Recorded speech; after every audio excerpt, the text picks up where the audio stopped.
Oke, jadi kita balik lagi ya di episode 37 ya, series kita yaitu Borong Bitcoin, di mana setiap bulannya gue akan sharing ke kalian ya, kita akan dokumentasi bareng-bareng pemikiran gue itu seperti apa. Karena gue selalu bilang ya di episode-episode ini, gue tuh bikin video ini supaya gue di masa depan bisa belajar. Karena sampai sekarang gue itu suka nonton Borong Bitcoin yang dulu. Ya, jadi gue suka lihat gue tuh pemikirannya seperti apa ya, misalnya di 2 tahun lalu bahkan 3 tahun lalu. Karena series ini udah 3 tahun ya. Jadi dari Bitcoin dari 30.000 kita dari sini, 40.000 kita dari sini, 50.000 kita dari sini, 120.000 kemarin kita masih ada, sekarang pun kita masih ada. Ya ini nggak pernah terputus karena gue selalu meluangkan waktu gue untuk bikin series ini. Karena gue percaya cara untuk belajar terbaik adalah kalian bisa ngajarin orang. Jadi gue pengen lihat ya, pengetahuan gue tuh apa yang berkembang dari segi makro, gimana caranya gue menyederhanakan pemikiran gue ke kalian semua ini supaya bisa kita pelajarin bareng-bareng. Misalnya Bitcoin sekarang tuh harganya kenapa dan kira-kira potensi harga di masa depannya seperti apa. Karena di hidup ini ya, yang gue tekankan kalian untuk kejar itu selalu ilmu ya. Karena setiap gue bangun pun yang gue selalu kejar tuh adalah ilmu. Gue pengen gimana caranya hari ini itu gue lebih baik dibanding kemarin. Kita akan mulai ya dengan pembahasan mungkin harga Bitcoin sekarang itu berada di level 73.000 ya. Jadi harga Bitcoin sekarang itu banyak yang kesannya itu oh udah turun gitu Bitcoin dari 120.000. Betul, tapi kalau kita lihat dari awal series ini berdiri, Bitcoin itu dulu masih 30.000. Kita akan bahas secara lebih fundamental kali ini ya. Kenapa sih kita harus untuk mengconsider berinvestasi di aset kelas lain selain mata uang fiat? Karena ini adalah dolar ya.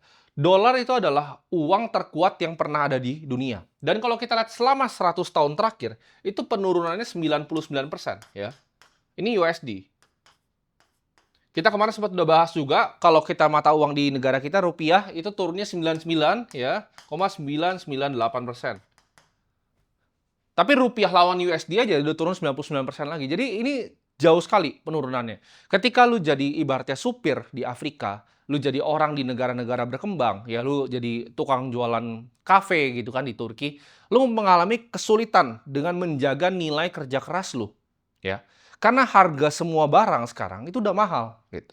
Jadi fungsi dari Bitcoin adalah apa? Kita untuk memproteksi nilai kita terhadap US dollar ini ya. Tapi kita akan bahas mungkin lebih detail kenapa hal ini sebenarnya terjadi. Jadi untuk mengerti Bitcoin kita harus belajar kenapa secara fundamental fiat itu rusak ya. Fiat ini adalah uang yang dipakai. Ini kan revolusi baru ya, baru 100-200 tahun terakhir. Pertama ya, adalah siklus hutang yang dibikin sama government ya. Jadi pemerintah ya di sekeliling dunia itu ngutang banyak sekali uang. Jadi kalau kita lihat jumlah hutang di Amerika, kenapa mereka butuh hutang? Mereka butuh pembiayaan perang ya kan. Mereka butuh segala macam hal ya. Jadi yang mereka harus lakukan nanti adalah money printing. Mereka itu ngutang lebih banyak dibanding yang mereka bisa bayar.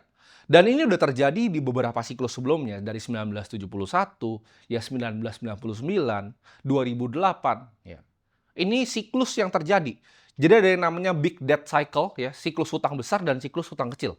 Tapi intinya ya secara gampang ini kalau buat anak SD ngerti adalah dunia ini suka ngutang lebih dari apa yang mereka bisa bayar.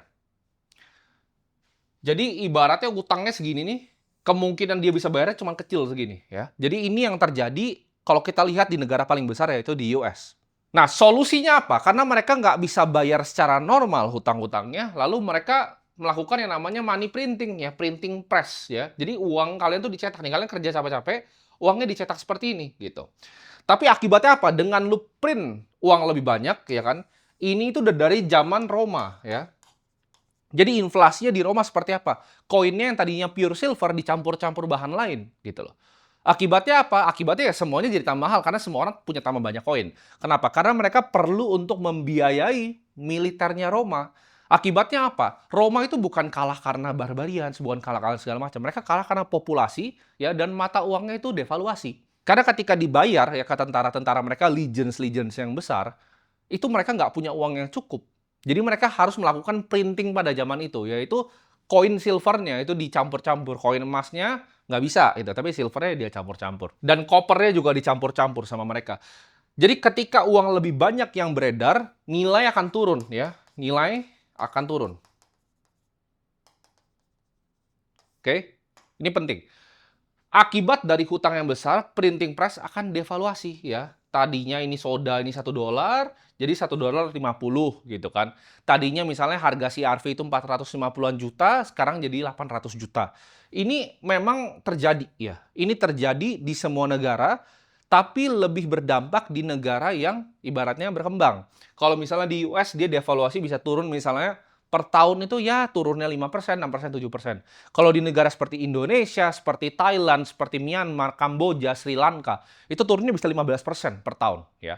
Kalau kalian lihat misalnya minyak goreng harga 2 tahun lalu sama sekarang kalian kaget. Kalian lihat harga beras 3 tahun lalu sampai sekarang kalian pasti kaget ya. Jadi ini adalah hal-hal yang memang terjadi di dunia ya.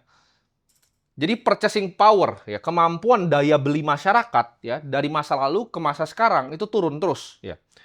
Uangnya bertambah di sirkulasi, hutangnya tambah besar, kemampuan bayarnya kecil, ya, lalu purchasing power-nya turun. Jadi ini yang terjadi di depan mata kepala kita.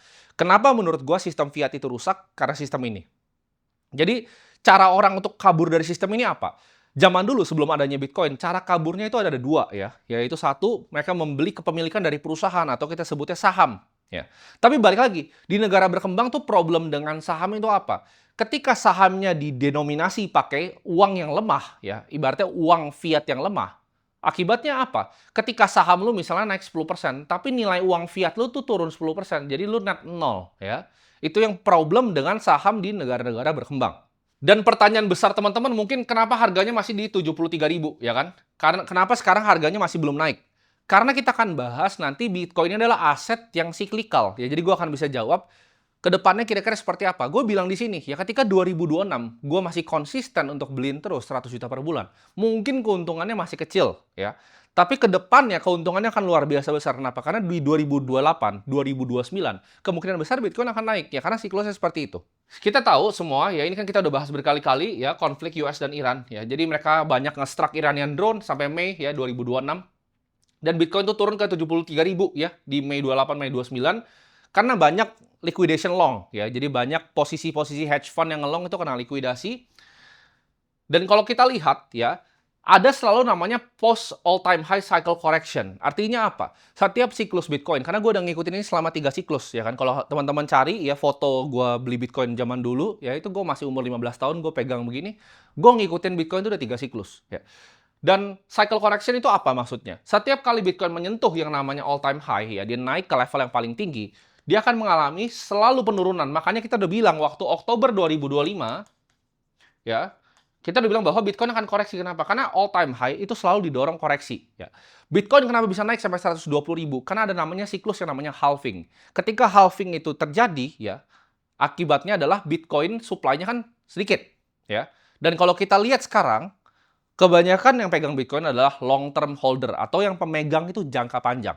Jadi dia bisa naik karena yang namanya supply shock, lalu dia akan selalu ada post ATH cycle correction ya. Jadi mereka akan selalu turun. Jadi ketika nanti 2029 kalian lihat oh Bitcoin ATH lagi, pasti nanti ada cycle correction-nya lagi ya. Jadi siklusnya selalu mengkoreksi dirinya sendiri. Dan kalau kita lihat ya secara makro ya itu tightening atau orang biasa sebutnya QT ya, quantitative tightening. Jadi ada dua, quantitative easing itu artinya uang tuh gampang, quantitative tightening artinya uang itu ditarik ya. Jadi artinya apa? Suku bunga, ya suku bunga ini gue udah jelasin di banyak fundamental makro sebelumnya. Kita selalu harus lihat, ya contohnya seperti Indonesia. Ketika suku bunga Indonesia naik, artinya peredaran uang yang beredar karena lebih mahal untuk minjam duit. Ya. Jadi makin murah kalian mungkin minjam duit, makin banyak uang yang bersirkulasi di masyarakat. Ketika lo minjam duit itu mahal, maka duitnya di sirkulasi itu akan seperti ditarik, disedot. Makanya dibilangnya tightening. Ya. Jadi ketika Federal Reserve itu mengalami tightening, artinya apa? Aset yang beresiko itu kurang diminati. Orang lebih mending invest di US Treasury, lebih mending invest di government bond ketika suku bunga itu tinggi. Jadi mereka nggak akan invest di tech startup, mereka nggak akan invest di kripto, ya. Tapi mereka akan carinya investasi yang aman. Kenapa? Karena suku bunganya tinggi. Jadi tiga hal ini yang bikin Bitcoin itu berada di level 73.000. Nah, ini kan gue selalu coba untuk simplifikasi ya. Kalau kalian mau ngelihat siklus, gue coba simplifikasi dan gue pikir gimana cara terbaik kita lihat selama 10 tahun. Ini belum 10 tahun karena masih year to date ya. Kalau kita lihat sini, gue sesuaiin chartnya ini masih year to date, YTD. Jadi ini belum selesai tahunnya dan masih belum 2027. Tapi kita akan coba tarik dari siklus di 2017 ya. Jadi di sini gue kasih warna green atau red ya, yaitu hijau atau merah. Di 2017 ya, kenaikannya 1.368,9%. dia hijau ya. Dia merah di sini sekali, hijau, hijau, hijau, merah, hijau, hijau. Nah, ini nggak pernah nih terjadi selama sejarah ibaratnya Bitcoin berdiri ya. Jadi 2025 dan 2026 ini pertama kali selama 3 kali siklus. Gue kan lihat ini dari udah 3 kali siklus nih ya. Gue bukan anak baru kemarin sore di sini. Ketika ini terjadi, ini nggak pernah nih. Gue nggak pernah lihat 2 tahun drawdown berturut-turut. Ya. Nah, menurut kalian berdasarkan pattern, ini kan manusia kan kita sederhana ya. Manusia kita diciptakan punya akal, kita punya pengertian, kita punya understanding. Kalau kalian melihat pattern seperti ini, apa yang terjadi nih ya? Hijau, merah, hijau, hijau, hijau, merah, hijau, hijau, merah, merah, apa selanjutnya? Nah, ya kan? Jadi kayak gini tuh kita bisa lihatnya pakai data gitu. Kemungkinan besar ya, menurut keyakinan gue ini hijau nih. Ya, jadi kalau kalian tanya 2027 ya, 2028 ini hijau ya. Makanya gue nggak akan pernah stop untuk beli Bitcoin. Gue nggak akan stop untuk borong Bitcoin dan gue demonstrasikan pikiran gue secara terbuka di sini ya. Kita kan mulai borong Bitcoin dari berapa tuh? 3 tahun lalu ya, 2024 sekitar 2023 akhir. Kita udah ngalamin nih siklusnya. Hijau, hijau, merah, merah ya. Kita tinggal tunggu lagi nanti hijau-hijaunya ya. Ntar cuan semua. Di sini kita akan bahas ya, gue pengen bahas sama kalian ini modeling di Excel gue. Target price-nya. Karena jadi untuk kita bisa melihat potensi kenaikan, kita harus pakai yang namanya target price. Jadi kalau teman-teman kerja di fund ya, kalian misalnya pernah sekalipun ya datang ke hedge fund, kalian nggak akan pernah lihat kayak orang gambar-gambar gitu, nggak akan pernah lihat ya. Yang kalian lihat itu apa? Semuanya Excel ya. Kita model ya. Skenario-nya apa, pakai valuation matrix-nya apa ya. Kita itu bukan cenayang gitu, nggak kira-kira ini akan kesini akan mengalami begini, nggak pernah seperti itu. Tapi yang kita lakukan adalah dengan data, fakta, dan angka yang objektif, kita akan hitung kira-kira seperti apa ya. Jadi kita di sini ada 3 ya, case-nya adalah bear case, base case, dan bull case. Artinya apa? Bear case adalah situasi paling buruk. Base case adalah situasi yang harusnya terjadi, dan bull case adalah situasi yang terbaik di masa depan. Jadi kita selalu skenario pakai 3 ya. Ini kita simple aja ya. Kita asumsinya kita pakai CAGR ya. Compounded Annual Growth Rate di sini kita bisa melihat ya.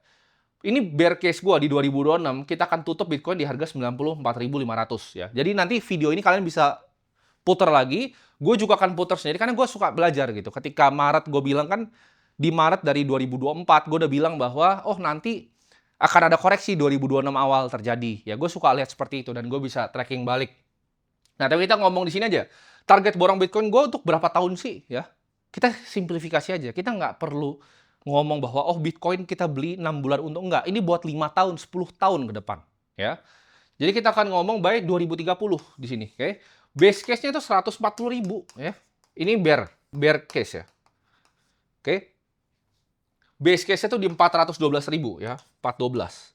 Kalau bull case nggak usah lah. Ini dari ARK Invest, kayak T-Wood semua targetnya sih bull case. Cuman gue nggak usah simpel ya. Gue 140.000 Bitcoin aja, gue udah happy ya. Jadi target gue itu nggak jauh-jauh teman-teman ya. Nggak masuk akal karena harga sekarang berapa? 73.000 ya. Ketika dia jadi 140.000, portofolio kita kan basically double, ya nggak? Kita hitung matematika sederhana. Portofolio kita pasti double. Jadi kita lihat ini asumsinya adalah gue bikin di sini 2026 itu minus ya, minus 10% dari yang cycle high-nya, 2027 naik 3,9%, 13,4%, 3,9% dan 6%. Kecil loh. Ya, gue nggak bilang jauh-jauh. Kalau base case ya, ini kan Michael Saylor bilangnya 30% ya rata-rata. Tapi gue suka pakai angka yang paling konservatif. Jadi kalau dikasih lebih sama alam semesta, gue terima kasih. Ya. Gua itu investasi selalu pakai konsepnya Benjamin Graham, yaitu margin of safety. Jadi kita ngitung valuasi. Ini cara ngitung valuasi Bitcoin seperti apa. Ya. Jadi kita akan value, ya Bitcoin nggak usah jauh-jauh. Sudah 140.000 ya. 140.000, 150.000 dalam jangka waktu 3-4 tahun. Jadi kalau mau yang cepat kaya dari sini, jawabannya kagak ada gitu. Cuman walaupun ini kita nunggunya lama, gua akan tunjukin ya. Kenapa menurut gue ini cara yang lebih efisien gitu untuk make money. Oke, kita kembali lagi ya. Ini kita akan beli lagi Bitcoin 100 juta rupiah ya. Selalu kita lakukan ya setiap bulannya, kita akan lanjutkan di sini. Kita akan konfirmasi 0,07 Bitcoin kita beli di sini. Ya, dan kalau kita lihat ya, sekarang portofolio 5,2 miliar 24 juta ya. Dari modalnya nanti gua akan hitungin, kita akan coba mikir kalau misalnya ini ditaruh di tempat yang lain ya. Ini kita anggap ya, ini ada dua orang manusia. Ini dia satu adalah orang paling males di dunia, jadi yang dia lakukan cuma nonton gue di borong Bitcoin. Dan di sampingnya ini ada orang kerja keras ya. Dan kita bilang juga jenius dia. Dia jago banget lah ini. Ini pebisnis kelas kelas kakap gitu, oke. Borong Bitcoin, kita episode ini berarti episode 37 ya kan? Berarti modal yang kita keluarin 3,7 M. Oke.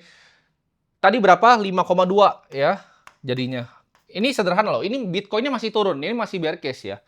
Ibarat untungnya 1,5 M ya. Ini di sini untungnya. Profit nih. Kita profitnya 1,5 M. Berapa sih kenaikannya selama kita bikin 37 bulan tuh? Jawabannya 40% kan? Ya kita hitung kasar aja, 1,5 M tuh 40%. Sekarang kita lihat ya, orang yang kerja keras dan orang yang jenius ya. Anggaplah 3,7 M ya kan? Sama nih biar gampang, modalnya sama. Ini orang yang bekerja keras dan jenius ini bikin bisnis cafe atau restoran, F&B kita sebutnya ya. Ini RAB-nya dia ya. Oke. Dia anggaplah orang yang jago deh ya. Dia bisa 400 juta gitu kan sebulan omset ya. Jadi ketika lu bikin F&B, ketika lu taruh nih 3,7 M, ini misalnya anggap nggak untung, 3,7 M itu masih ada di Bitcoin lu bisa jualnya besok. Tapi ketika dia invest di RAB, itu udah jadi apa? Udah jadi furniture, udah jadi tempat, udah jadi harga sewa, itu hilang. Jadi harus dibutuhkannya itu balik modal BEP. Anggaplah omset ya. Ini gue pakai bahasa anak SD aja biar kalian gampang. Omsetnya itu misalnya 400 juta ya kan. Oke. Net margin udah bagus nih. Margin 25% lah kita anggap ya. Yaitu 100 juta ya. Per bulan net profit.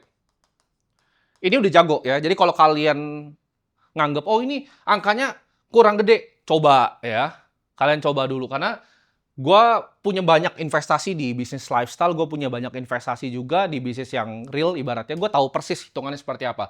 RAB 3,7 M ini, lu kalau misalnya lu datang ke Senopati atau SCPD Park, ini bayar sewanya aja susah gitu. Lu belum bangun tempatnya, belum bangun kitchennya, ini nggak bisa nih bayar sewa ya. Ini lu paling tier 2, tier 3 ya, kalian di pinggir-pinggir lah bikinnya.